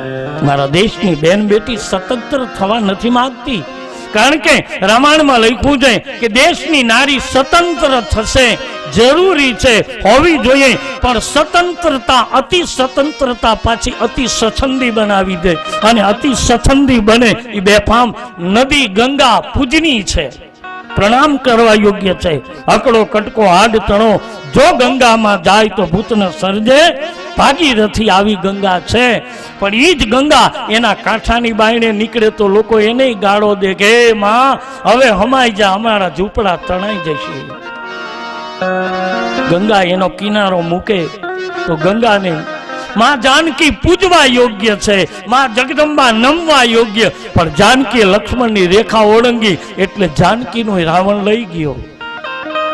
મેરે ભાઈ બહેન, વિનંતી કરી કહું વ્યાસના ખોળે કે મારા દેશની બેન બેટી પોતાની મર્યાદાનું લીટું ન ઓળંગે, નહીતર આ દુનિયામાં રાવણો બહુ છે, જેને મોટા મુખ 10 નથી, એક મુખના બહુ રાવણી ફરે છે.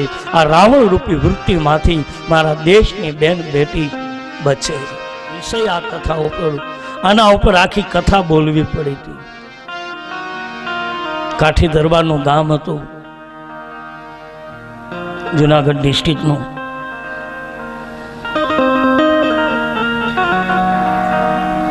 ગામના જિલ્લા અધિકારી હતા, એણે મને કહ્યું હતું બાપુ કે અમારા ગામની સ્કૂલની સ્થાપના પણ એમના વડીલોએ કરી છે, જે આવવાના છે અહીંયા, એમને આમંત્રણ આપ્યું છે.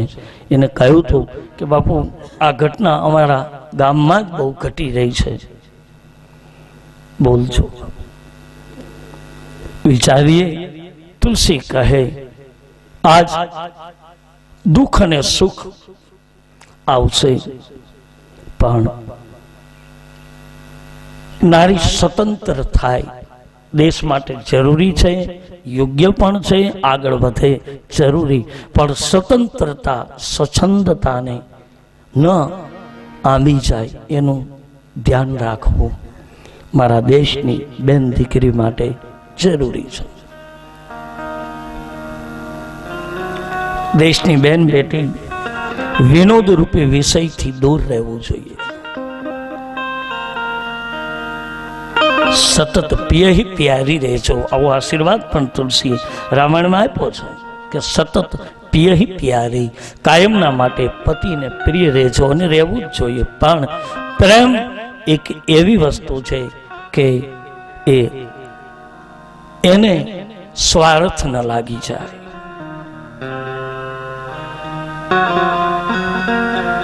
આવી હિમાચલ મહારાજ પોતાની પુત્રી પાર્વતીને વિદાય આપે છે. કરિયાવર કેટલો આપ્યો મહત્વનો નથી. રાજકોટ ઠાકોરને પરણાવ્યા ને, મેં હમણાં જ રાજકોટમાં કહ્યું હતું, છેલ્લી કથા હમણાં કરી રાજેશમ ગૌશાળાની, ત્યારે મેં કહ્યું હતું ત્યાં કે આ જ રાજકોટની બની ઘટના છે કે રાજકોટ ઠાકોરને જ્યારે પરણાવ્યા, એમ કહે છે કે એને જયપુર પરણાવેલા રાજસ્થાનમાં. પછી એ પરણીને આવ્યા ત્યારે એમ કહે છે કે એને 3 ટ્રેન કરિયાવર આપ્યો હતો જયપુર ઠાકોરને, અને આપે. હમણાં રાણીપાટમાં હું હતો 2 વર્ષ પહેલા, ત્યારે એ ગામનું નામ પૂછ્યું તો કે ગામનું નામ રાણીપાટ એટલા માટે બાપુ આ ગામની રાણી 3 સોનાની પાટું લાવ્યા હતા, અને કરણસિંહ બાપુ કરી અને એમના પૂર્વજ એના વંશજ હતા, એમને ત્યાં એ સોનાની પાટ, અને એક નિશાની રૂપે એક પાટ એની પાસે છે કે એના ઉપરથી અમારું ગામ રાણીપાટ પડ્યું છે, જે સાયલાની નીચે આ ગામ આવતું હતું. રાણીઓ ઉપર ગામના નામ પડતા.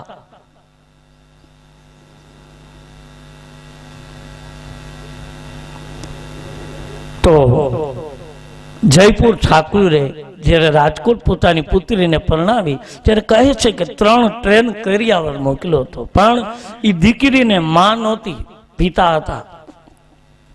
પરણીને આવી રાજકોટ, અને પછી કહે છે કે પરણ્યા પછી અમુક સમય જતા એ રાજકોટ ઠાકોરને હોકાનું વ્યસન, એટલે એને કહ્યું કે રાણી તમારે બીજી કોઈ સેવા મારી નહીં, મને ઓકાનું વ્યસન છે, મને રોજ ઓકો ભેરી આપો. પણ બહુ મોટા બાપની દીકરી એટલે એને આશ્ચર્ય બહુ લાગ્યું કે હું આ જયપુર ઠાકોરની દીકરી અને એક ખંડિયા રાજાની રાણી બની, એ તો ઠીક છે, મારા ભાગ્ય મને લાવ્યા, પણ ખંડિયા રાજાની રાણી બની અને હું એનો ઓકો ભરી દઉં, આવી રાણી બનીને, આવા બાપની દીકરી બનીને પોતાના બાપનો ગર્વ રહી ગયેલો.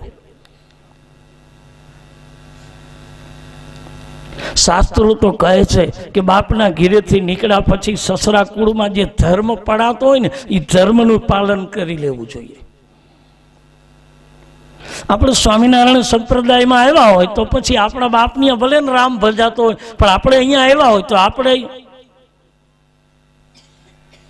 ઘનશ્યામ મહારાજને સ્વીકારી લેવા જોઈએ. એમાં ખોટું શું છે? જ્યાં આપણે ટુકડો ખાવો છે એની સાથે રહ્યા છીએ તો કરવું જોઈએ, પણ એનો અર્થ એ પણ નથી કે પણ પાછા આપણે બીજાને પણ બળજબરીથી આપણા ધર્મમાં લાવીએ, એવું ન કરીએ. આપણે સ્વીકારી લઈએ, સીધી વાત છે. ન સમજાણું. અને જેથી કરી એક દિવસ એના પતિને કહે છે કે મારે રાજસ્થાન જવું છે, મોકલે છે, અને ઘણો સમય સુધી રોકાવાની એ વંશની પરંપરા છે કે બહુ ઓછું જવાનું થાય અને જાય ત્યારે ઘણો સમય સુધી રોકાય, એ પરંપરા છે. ત્યાં ગયા પછી ઘણો સમય રોકાણા અને જયપુર ઠાકુર પછી એક દિવસ પૂછે છે કે બેટા ઘણો સમય થયો, બાપ હવે સૌરાષ્ટ્રમાં નથી જવું, ગુજરાત નથી જવું બેટા? કહે છે કે હું નહીં જાઉં. બોલે કેમ બેટા? કે મને તમારા જમાઈરાજ આવી રીતે મને હોકો ભરવાનું કહે છે ને એ હું નહીં કરું. દીકરીને બાપ શું સમજાવી શકે?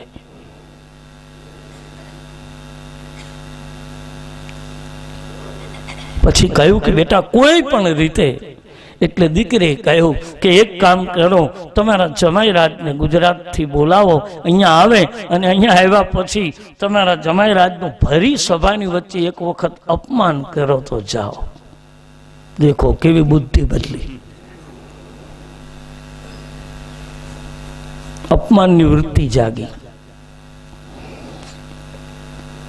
ક્યાં જયપુરનો રાજા, ક્યાં એનું સંતાન? એવું નથી હોતું. હીરો તો કચરામાં પડ્યો હોય છે, અને એવું નથી હોતું કે હીરો બધા હીરો જ હોય છે. એમાં કદાચ એમાંય પણ ફટકિયું નીકળે.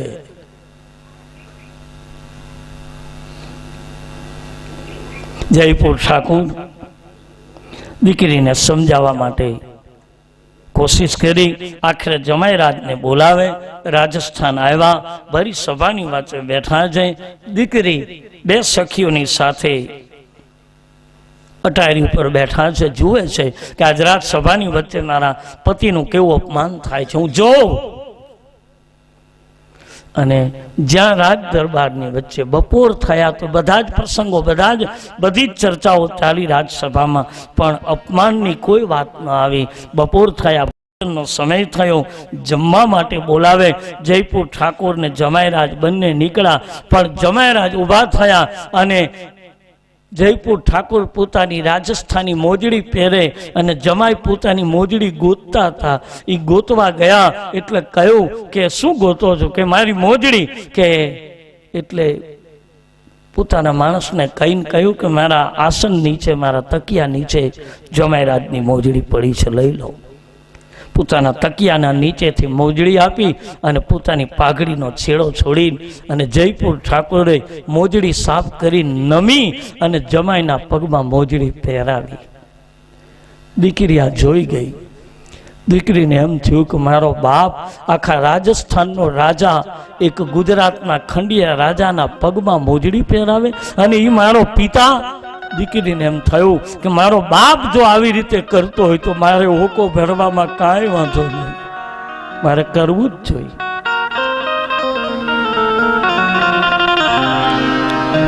આવી આ દેશની દીકરી, આવી પાર્વતીની વિદાય થઈ રહી છે અને હિમાચલ મહારાણી મેના પુત્રીને પાદરમાં વિદાય આપે છે.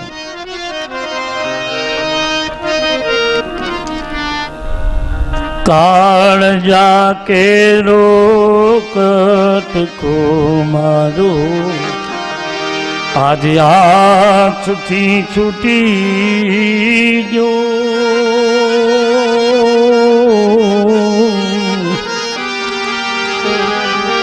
કાળજા કેરો કટકો મારો આજે હાથથી છૂટી ગયો. મારી મમતારું રે જેમ વેણું આજ મમતારું રે જેમ વેણું વીરડો ફૂટી ગયો.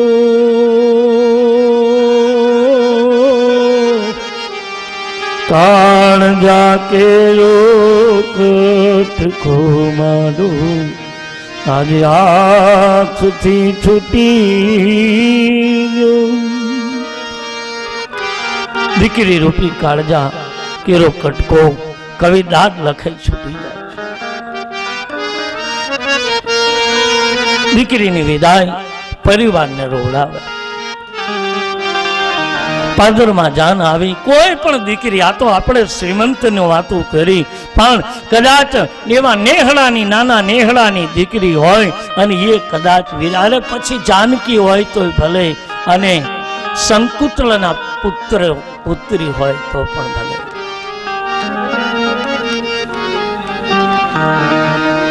દીકરીની વિદાય કોને ન રોવડાવે. પાદરમાં જાન આવી અને આ દેશમાં કેવી કેવી ઘટનાઓ ઘટી છે. દીકરી પાદરમાં આવી પાર્વતીને બેસાડ્યા છે અને પાર્વતીને ભગવાન શંકર કહે છે, જાઓ બેટા. હિમાચલ કહે છે જઈએ. શિવજીને આપી વિદાય થયા છે અને જાન હિમાચલ પ્રદેશ કૈલાસ પહોંચે છે. સમય વીતે. રામાયણમાં તુલસીદાસજીએ શંકરના સંસારનું વર્ણન નથી કર્યું, કારણ કે શંકરના સંસારનું વર્ણન જો કરીએ તો કુષ્ઠ રોગ થાય એવું લખ્યું છે શિવ પુરાણમાં. શંકરના સંસાર ન કહેવાય, કારણ કે જગતના મા બાપ છે અને મા બાપના સંસારની વાતો સંતાન ન કરી શકે. આપણે ત્યાં મનાય છે. માના ચરણ જોવાય, માનો ચહેરો ન જોવાય. ભલે માના વક્ષસ્થળ સુધી આપણે જઈએ છીએ, અધિકાર છે, પણ માના ચરણ જોવાય, માનો ચહેરો ન જોવાય. શિવ અને પાર્વતી જગતના મા બાપ છે.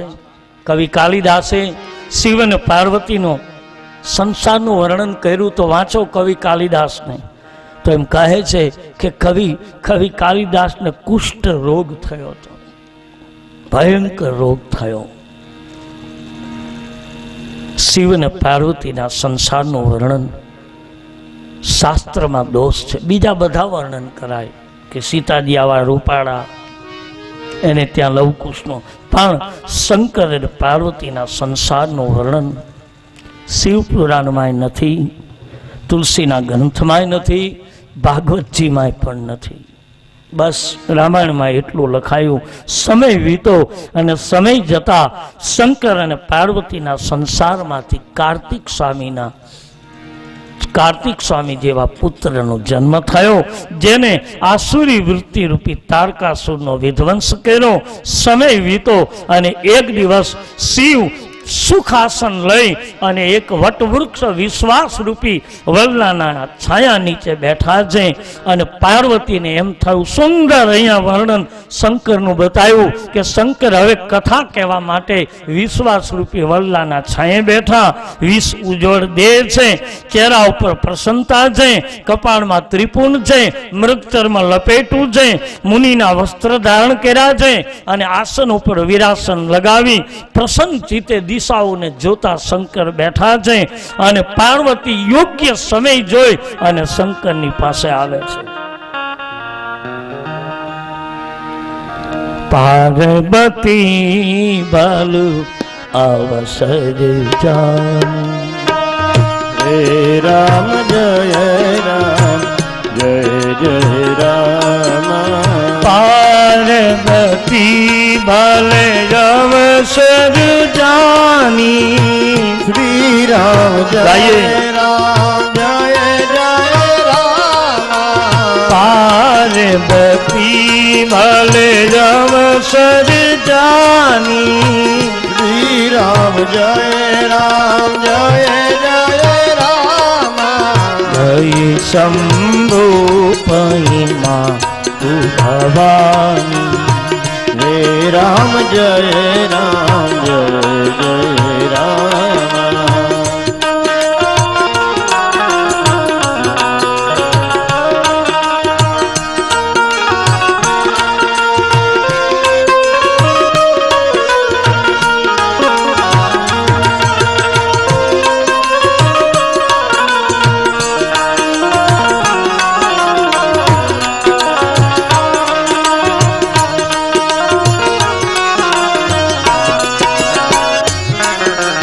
જાની પ્રિયા દનયતિ કિના. શ્રી રામ જય રામ જય જય રામ. જાની પ્રિયાયતિ યાદર કિના. શ્રી રામ જય રામ જય જય રામ. બામ ભાગ હરુયાસન દિના. શ્રી રામ જય રામ જય જય રામ. અમુક વિચારોથી ગમતા રહેલા અવસર જોયો. પાર્વતીના મનમાં વિચારો બહુ હતા કે મેં ગયા જન્મમાં રામની પરીક્ષા કરી, હું મારા પિતાના યજ્ઞમાં બળી ગઈ, મારો વિશ્વાસ હતો તો મને ફરી મારા પતિ શિવ મળ્યા. મારો ગયા જન્મનો વિચાર મારે કેવો છે પણ કેમ જાય.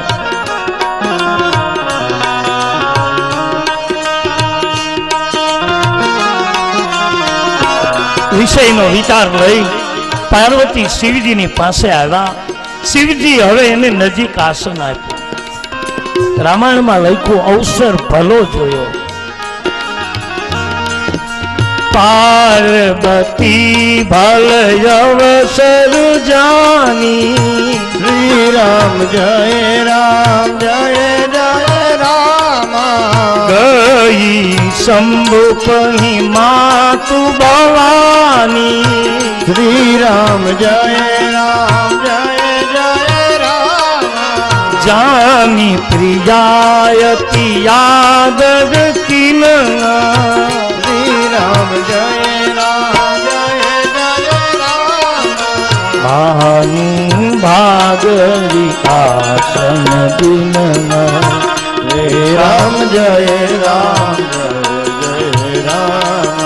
શ્રી રામ જય રામ જય જય રામ. હે રામ જય રામ જય જય રામ. યોગ્ય સમય જય પાર્વતી.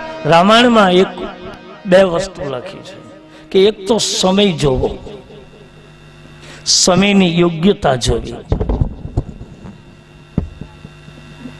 સમયની સાર્થકતા જોવી. કારણ કે એ સમય હોય છે. આ 9 દિવસીય કથા છે.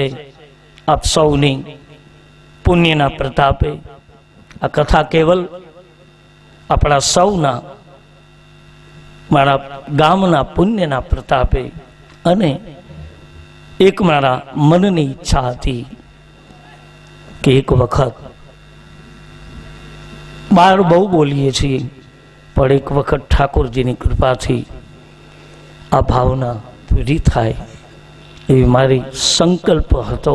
અને પ્રસંગ સમય બધો અનુકૂળ શ્રી હનુમાનજીની કૃપાથી થયું, એટલે એનો આનંદ લઈ છે. પણ આનો સમય છે, આ એક અવસર છે. અવસર ગયા પછી તમે પૂછો તો કદાચ ઉત્તર મળે, ન પણ આવડે. કારણ કે આમાં આપણે બધું આવડતું એવું નથી હોતું. આ તો એની કૃપાથી એના ખોળામાં કંઈક જુદું જ નીકળતું હોય છે. હું મારી કથા હું સાંભળું જ લો પૂરી થયા પછી, કે આ તો આપણે ક્યાંય આવું તો નિહારે જ નથી જોયું, ભણ્યા ક્યાંથી હોય, શબ્દો જ ક્યાંથી નીકળે. પણ વ્યાસની ગોદ કંઈક કામ કરતી હશે. આપણે માઇક્રોફોન છે, બોલનારો કોઈક બીજો છે. હું બંધ થઈ જાઉં તો આ ન બોલે, એમ અંદર બેઠો હોય બોલનારો કોઈક જુદું તત્વ આ શબ્દોને સ્પર્શી રહ્યો છે, જેથી કરી આનો આનંદ આપણે 9 દિવસ સાથે મળી લઈએ. એનો તો આવો સુંદર અવસર આવ્યો છે. એનો પ્રત્યુત્તર ભગવાન શંકર ને પાર્વતી અવસર જોઈને ગયા. બહુ સમયનું આપણે ત્યાં બતાવ્યું છે શાસ્ત્રોમાં. આજે લોકો બોલે એવું નથી. સમય માટે શાસ્ત્રોમાં બતાવ્યું છે કે એ સમય હોય છે, એ પળ હોય છે, એ એક ઘડી હોય છે. વારંવાર આપણે ત્યાં વિપ્રો બોલે, સમય વર્તે સાવધાન, સમય વર્તે સાવધાન. સાવધાન કર્યા છે, વેદોનો શબ્દ છે. બ્રાહ્મણ જે બોલે છે એ વૈદિક શબ્દ છે. અને એ શબ્દ ગયા પછી કદાચ ન પણ આવે. એટલે સુંદર અવસર જોઈ પાર્વતીએ શંકર પાસે આવ્યા, પોતાના પતિને એટલું જ કહ્યું, હે મહારાજ, હું ગયા જન્મની સતી હતી, બળી ગઈ. બીજો જન્મ પાર્વતી રૂપે મારો જન્મ થયો છે. અને આપ જો બહુ જ પ્રસન્ન હો તો મારા મનમાં રહેલો મારે પ્રશ્ન પૂછવા છે. એવા 9 પ્રશ્નો છે. અને એટલે જ રામાયણને 9 દિવસ આપ્યા છે. પાર્વતીના 9 પ્રશ્નો, પેટા પ્રશ્નો મળીને 14, પણ મૂળ 9 પ્રશ્નો. એટલે રામાયણને 9 દિવસ સંતોએ નિચોડ આપ્યો કે એક દિવસનો એક પ્રશ્ન. અને પ્રશ્ન કૈલાસના શિખર ઉપર પાર્વતી શંકરને પૂછે. એ પ્રશ્ન ત્રિવેણીને કિનારે યાજ્ઞવલ્ક્યજીને ભરદ્વાજજી પૂછે. એ જ પ્રશ્ન નીલગિરી પર્વત ઉપર કાગભૂષણજી ને ગરુડજી પૂછે. એ જ પ્રશ્ન ચિત્રકૂટના ઘાટ ઉપર તુલસીજી પોતાના મનને પૂછે. એ જ પ્રશ્ન મારા દેશના રાષ્ટ્રના જે અમુક જે સંતો જે વિચારધારાઓથી જે ઉન્નતિ પામ્યા છે એવા સંતો સમાજના રૂપમાં આપણા 12 વર્ષે થયેલા આ ભારત દેશના કુંભ મેળાઓમાં પૂછાય છે. પછી ગમે ત્યાં કુંભ મેળો હોય, કુંભ મેળાનો અર્થ એ થાય છે કે સંતો મેળી અને જ્ઞાન વિજ્ઞાન સહિતની નિરૂપણતા ત્યાં બોલાવવામાં આવે છે. કુંભ મેળો એટલે ખાલી માણસ ભેગું થવું એટલું નહીં. કુંભ મેળામાં એના મૂળ સંતો જે છે એ કુંભને જ્યારે ખોલે ત્યારે કુંભમાંથી પછી આવા પ્રશ્નો નીકળે છે. અને એમાંથી આ દેશના 4 કુંભ મંડાયા છે, જે 12 વર્ષે આવે છે. એવી સુંદર પ્રશ્નો પાર્વતીના 9 પેટા ગણીએ તો 14. એમાં પાર્વતી પહેલો જ પ્રશ્ન પૂછ્યો કે હે ભોલેનાથ, હે અવધરદાની, કૃપા કરી અને આપ મને એટલું કહો, હે પ્રભુ, કે આ બ્રહ્મને અવતાર શું કામ લેવો પડ્યો? એ મને જવાબ આપો. અને જો રામ જ બ્રહ્મ થઈને આવ્યા હતા તો મને નવા એ વાતની લાગે કે એ બ્રહ્મરૂપી રામને ખબર ન હોય કે મારી જાનકીને કોણ લઈ ગયું. બીજો પ્રશ્ન. અને ત્રીજું, મહારાજ મેં બાળ લીલા પણ સાંભળી છે કે રામ એક બાળ લીલામાં કાગડો પૂરી લઈને ભાગે અને મારો વાલીડો એની વાહે દોડે. ઉત્તર રામાયણ વાંચો. કાગભૂષણીએ કહ્યું તું ગરુડજીને કે હે ગરુડ, હું મારું જીવન બતાવું. ઉજ્જૈન મહાકાળના મંદિરમાં મને મારા ગુરુ લોમસે કહ્યું કે જા હોય પક્ષી ચાંડાલા, જા, તને બીજાના જીવનમાં ચંચુપાત કરવાની ઈચ્છા થઈને હોય પક્ષી ચાંડાલા, જા ચાંડાલ પક્ષી થઈ જા. અજગર થઈને પડ્યો રહ્યો 1000 વર્ષો સુધી અને નીલગિરી પર્વત ઉપર આવ્યો. અને ગરુડ સુનો, મેં અયોધ્યામાં રામના દર્શન કર્યા છે. એક વખત હું અયોધ્યા હતો, કાગભૂષણી કહે, અને રામ આંગણામાં રમતા હતા. સાતમનો તહેવાર હતો એટલે માએ એને માલપુવાની પૂરી આપી. એટલે રામ આંગણામાં ઘૂંટને ઘૂંટને ચાલે અને પૂરી આપી તો માં કામ કરે ને આજુબાજુમાં કેળમાં કંદોરો બાંધતા બાળકને. એટલે બાળક ક્યાં રમે છે એની ઘૂઘરીના અવાજ ઉપર માને ખબર પડે કે મારું છોકરું ક્યાં છે. એ કંદોરો એટલે બાંધતા, પગમાં પેન્શન એટલે બંધાતા હતા. શોભા નહોતી, પણ માને ખબર પડે કે મારો દીકરો, મારું છોકરું ક્યાં રમે છે. કારણ કે એના કેળ ઉપર કંદોરાનો અવાજ આવે, પગથી ચાલે તો પગના પેન્શનનો અવાજ આવે, હાથમાંથી હાથના કંકણનો અવાજ આવે. એટલે આપણે ત્યાં આ વસ્તુ બાળકને અર્પિત થતી. માં કૌશલ્યાએ બાળ રામની આ લીલા કાગભૂષણની નીલગિરી પર્વત ઉપર કહે છે. અને પછી હું ત્યાં ગયો અને રામના હાથમાં પૂરી આપી તો રામ રાજી થયા. પાછી પૂરી પડી ગઈ તો રામ રડવા માંડ્યા. એટલે મને બહુ નવાઈ લાગી કે આ ઈશ્વર નથી, આવો ભગવાન હોય. પૂરી પડી જાય તો રોવે, પાછી પૂરી આપે તો હસે. ભગવાન નથી. મને શંકા પડી, અને જેવી શંકા પડી એટલે ગરુડ હું રામના હાથની પૂરી પડાવીને ભાગ્યો. અને એટલે આગળ હું અને પાછળ રામનો હાથ.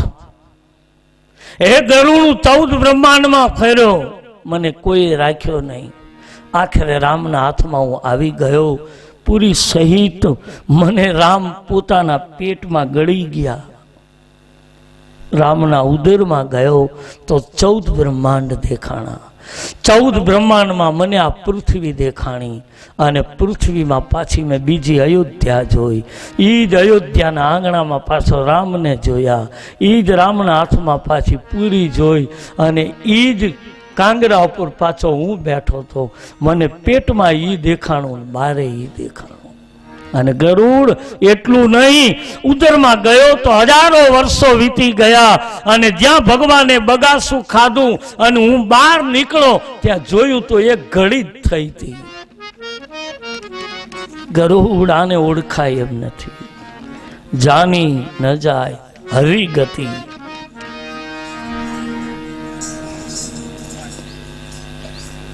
આવી બાળ લીલા પાર્વતી પૂછી.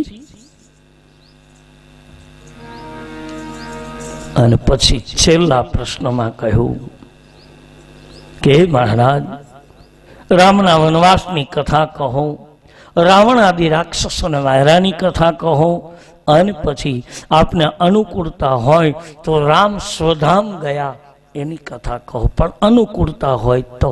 આવું ખુલ્લું બોલ્યા છે પાર્વતી. કારણ કે રામનું જે સ્વધામ જવાપણું છે એ પણ દુર્વાસા ઋષિનો અપરાધ.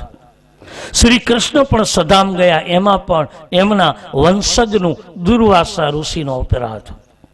કસાની તાસરી બાંધી એક સાધુની મસ્કરી કરી અને કૃષ્ણને કહ્યું તો રૂક્ષ્મણીએ કે મારા 7 દીકરાઓ આજે આવ્યા નથી, એની મને પીડા છે, મારા દીકરાઓને બોલાવો ને. તેથી એ દ્વારકાની 56 સીડી વાળો દ્વારકાવાળાએ રૂક્ષ્મણીને કહ્યું તું દેવી હવે દીકરા યુવાન થયા છે, પછી બહુ મોહ ન રખાય, છોડી દો ને. કે નહીં, મને પુત્રને બોલાવો, 7 દિવસથી આ દીકરા મને મળ્યા નથી. એટલે કૃષ્ણએ કહ્યું કે હવે કદાચ આવશે તો પુત્રના મુખમાં તમને જવાબ સારો નહીં મળે. અને એ સમયે દીકરા માટે પ્રશ્ન નીકળો તો આ ત્યારે શ્રી કૃષ્ણએ કહ્યું હતું કે મારા પૂર્વ સૂર્યોને પણ પ્રણામ કરું, મારા વંશજને પણ પ્રણામ કરીને કહું કે કોઈ દિવસ સંત અપરાધ નહીં કરશો. સ્પષ્ટ કૃષ્ણની મનાઈ છે. બોલ્યા છે, પોતે રૂક્ષ્મણીને કહ્યું છે, પોતાના પુત્રોને પણ કહ્યું હતું કે મેં જો મહાભારતના યુદ્ધ વખતે સાધુડાના હેઠા વાસણ ઉપાડ્યા હોય તો તમે એનો અપરાધ કરશો, તમે એનો ગુનો કરશો, તમે એને છંછેડશો. ના પાડી. રામે પણ આ જ વાત કરી, લક્ષ્મણ મને દુર્વાસાનો અપરાધ ગમ્યો નથી. જા લક્ષ્મણ, તને મૃત્યુદંડ આપું છું.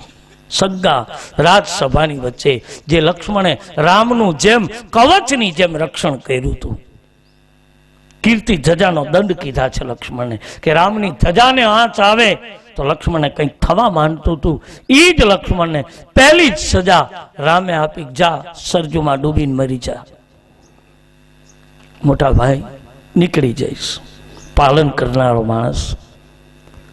માં કૌશલ્યા તો તુરંત ખુરશી ઉપર સિંહાસન ઉપર માં બેઠી હતી, કૌશલ્યા પડી ગયા. સુમિત્રાએ કહ્યું, માં કે હવે રાઘવને ઠપકો નથી અપાય એમ, કારણ કે હવે અત્યાર સુધી રાઘવ મને મારો દીકરો દેખાતો હતો, પણ હવે દીકરો નથી, મારા માટે મારો રામ ઈશ્વર તત્વ દેખાય છે.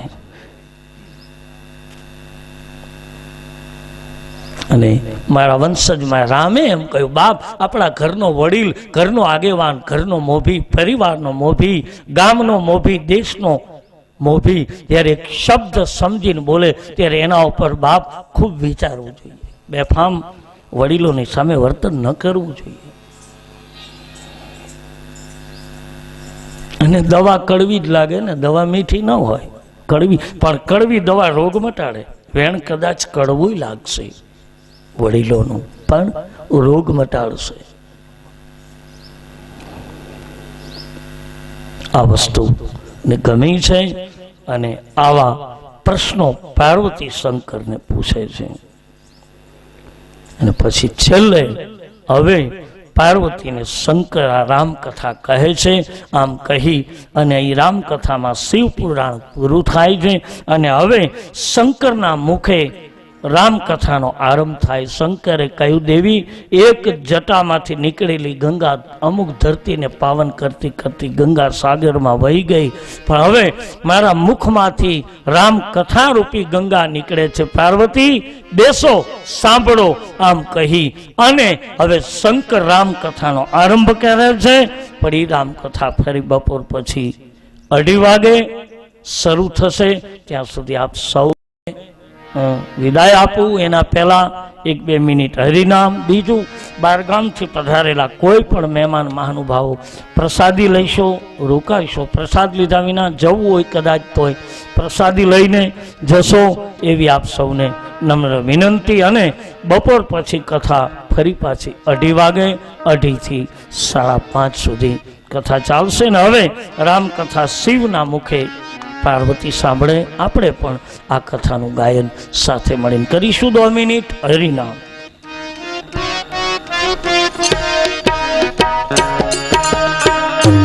હરે રામ રામ રામ સીતા રામ રામ રામ. હરે રામ રામ રામ સીતા રામ રામ રામ. હરે રામ રામ રામ સીતા રામ રામ રામ. હરે રામ રામ રામ સીતા રામ રામ રામ. હરે રામ રામ રામ સીતા રામ રામ રામ. હરે રામ રામ રામ સીતા રામ રામ રામ. હરે રામ રામ રામ સીતા રામ રામ રામ. હરે રામ રામ રામ સીતા રામ રામ રામ. હરે રામ રામ રામ સીતા રામ રામ રામ. હરે રામ રામ રામ સીતા રામ રામ રામ. રામ રામ રામ સીતારામ રામ રામ સીતારામ રામ રામ સીતારામ રામ રામ સીતારામ રામ રામ બાપા રામ રામ રામ બાપા રામ રામ રામ રાધે શ્યામ શ્યામ શ્યામ રાધે શ્યામ શ્યામ શ્યામ રાધે શ્યામ શ્યામ શ્યામ રાધે શ્યામ શ્યામ શ્યામ બોલીએ શ્રી રામચંદ્ર ભગવાન કી જય શ્રી બાલકૃષ્ણ ભગવાન કી જય શ્રી હનુમાનજી મહારાજ મહારાજ કી જય શ્રી સદગુરુ ભગવાન ભગવાન કી જય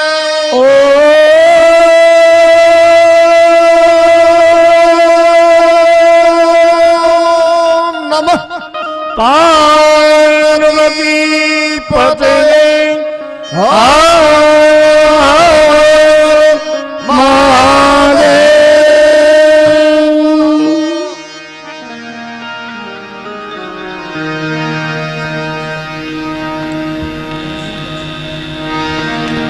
તો